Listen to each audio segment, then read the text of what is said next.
Hey everybody, and welcome back to more Fire Warrior. I'm still Niggeroth. I have a returning guest commentator with me, Deceitful Penguin. Hello, Internet. Internet is here to hear you. So yeah, we are further along into the Imperial ship. We're going to apparently see even more confusing architecture as I guess the Tau have decided to take an even more aggressive stance, and they're going to take a kidnapper. No, they're going to kidnap someone. Yeah, but I would say that it's actually not architecture but engineering, because technically speaking, it's a ship, isn't it? Well, I don't know. I mean, some of the. Are you going to explain to me the difference between engineering and architecture? No, that's not. Architecture is just houses. Yeah, pretty much. Oh, okay. All right. Well, engineering appearing engineering. Yeah. Poof. The Witchery. The main draw of this particular stage is not just popping in architecture and steam. It's that it's kind of the sniper stage, in that it forces you to use the sniper rifle. Not that you enjoy snipering any more in this level than any other. Yeah, except if you decide not to sniper in this level, you'll be killed pretty quickly. It's kind of an instant death trap if you don't find every one of the snipers, and they do a very good job of hiding them. Like, Yeah. I think the next two coming up, it took me forever to realize like where the hell these guys were, because it's kind of a black guy on red space. Yeah, and it's not like the Tau have a widely renowned for their good eyesight, you know? Yeah, well, I think you were calling it, was it blacklight? Yeah, well, also the fact, those freaky looking helmets they have? Yeah. It's because they can't see worth a shit. Tau So it's kind of like a Wraithguard. Yeah, it's like a image enhancement device and scope and everything mixed into one, because naturally the Tau can't see things far away from them. So they need to like focus it again, if I remember my lore correctly. Could be. I sadly haven't looked terribly far into the was it physiology? Yeah, physiology of the Xenos, and there's this book called Xenology that actually talks a lot about this, and actually more about the ethereals. It's come up in the thread. Someone was thinking of posting something out of it. Don't know if they have. Oh, well, I know that a couple of guys posted from like the Imperial Guard primer or something like that. Did you know that orcs' muscles are really just empty? They're nothing but green mushrooms that cover nothingness, that if you pop those bastards, well, they'll die straight away.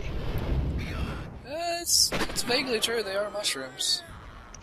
But I do want to point out real quick that there are 4 guys that will run across this higher platform up here. They are the secret objective for the stage, and they are a bit of a pain in the ass to hit. You mean it's hard to hit in with a sniper that doesn't have a central scope, a sight thing? Yeah. I mean, they go down in one hit, which is good for a sniper rifle. But otherwise, targeting for the most part, it's a massive pain. Overall, this thing makes me, you said this is also a console game. Yeah. And I think that pretty much clearly, that sniper thing clearly illustrates why you have such heavy auto-aim. Because this isn't a new game. People probably weren't used to playing, shooters on a console then. And, it's difficult to do that on a PC, which is the premier, shooter game. Yeah, at least back in the 90s and early 2000s, I would say. Yeah, so imagine doing that with a PlayStation 2 controller. Yeah, this game was a massive anomaly at the time. I mean, there's really no 40K games on consoles in the first place, and then to have that one console game be an FPS, that's extremely weird. Bit like having cheese in space. Yeah, especially, massive candelabras as well. I don't know why they would have a candelabra with so many light fixtures around. Maybe they are all Jewish, eh? They might be like half Jewish. It's at least half of Passover. No. What is the? I'm awful at Judaism. I know absolutely nothing about Judaism except that apparently they don't like Arabs much. No, they're Arabs themselves. They're fine with Arabs. Oh, okay, so yeah, they're pretty much fine. But yeah, we actually just had a small little group of Space Marines fight us. That little incident, or that little encounter right there, can be kind of difficult if you don't have any grenades, because up to this point, you can't really snipe the Space Marines, because, power armor and everything. But, grenades work for the most part. Anything else, you're basically just kind of out of luck, unless you enjoy having very, very extended fights with bolters. Oh, bolters firing at you. Oh my god. Ah, my eyes! Oh, gee, thank god that went away. And the worst thing is that the Tau Blacklight, we mentioned before, it's the thing that impresses an Inquisitor in the lore a lot. Oh, the Tau have this incredible technology called Blacklight that lets them see heat or something, and they don't show it. Instead, they have atrocious green night vision. Yeah, that they make sure never to tell you about directly in the game, because it's, as you can see, it's a combination of blinding and hideous. If I had a feature like that, I wouldn't mention it either. Yeah. But, we're making good headway here. We're actually completely done with the sniper section, and thankfully we never ever have to snipe again in this god-awful game. which is good, because it honestly took me forever to figure out where the snipers were in this mission. And the thing is that I think that the actual Imperial sniper rifle is a las rifle, just like a super focused one. So yeah, I think it's like a hot shot las gun or something like that. Yeah, I remember it was in God's Ghosts. They talked a bit about it, because they have these little short vignettes about the various ghosts, and one of them is about the sniper fellow, and he talks at length about his gun, and then he goes on, and it is a las gun, so I'm not sure where the hell they got that sniper from. Yeah, I know, I think Corvus Moore was saying, I think was it like a needle gun or needle gun? He was saying it could be something like that, but then it wouldn't really be around these particular Imperial Guardsmen. Exactly, it's a Vindicare weapon. Yeah. So it's like super assassin shit.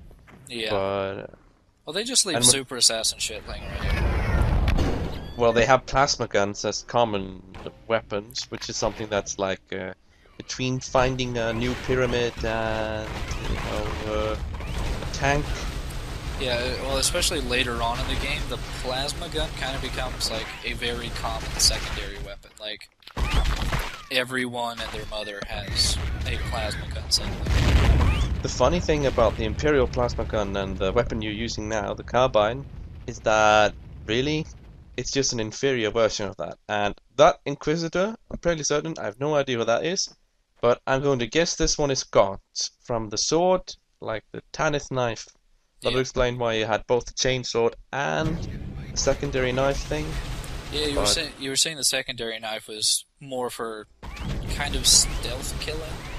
Yeah, the God's Ghosts, because the irregulars and the more like sort of guerrilla fighters, they don't have. They have this knife. It's traditional for Tanith, the planet where they're from, and so I think Gaunt gets one.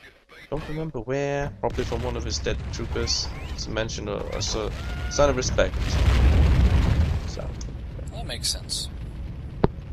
But yeah, I'm as you can maybe tell, I'm being a bit overly frivolous with the grenades of flying, and it's kind of a good reason for that, and it's mostly because there's not that much stage left, but there is kind of a mini boss situation here at the end, but thankfully there's a bunch of bolters just randomly lying around the bridge. Boom. I mean, all these weapons are extremely commonplace in 40k, right? Yeah, but again, scale, even if there would be a billion bolters, that would still be fairly rare. Compared to a lasgun, which is like grains of sand or something, a bolter is rare, but for a huge combat area, it wouldn't be. Yeah. So there could presumably be one lying around where in the control area of a huge spaceship like this. And there we have multi-ethnic sergeant waving group. Yeah, these are actually the few melee space marines that are ever in the game, and they're really not that different. They just act like commissars and rush at you, frantically swinging their weapon. And look, it's kind of a boss. It's Brian Blessed. Everyone will cease. And he's invincible now. And I've passed out. I'm gonna say psychic powers. Because if it was human, he would be bleeding from his eyes and ears and all that noise. But Tau barely have a warp signature. So if a psyker were to knock him out, it would probably just be very visually unimpressive. Yeah, this is the end of the episode. Hopefully you'll join us next time for more Fire Warrior. And thanks, Deceitful Penguin. Welcome.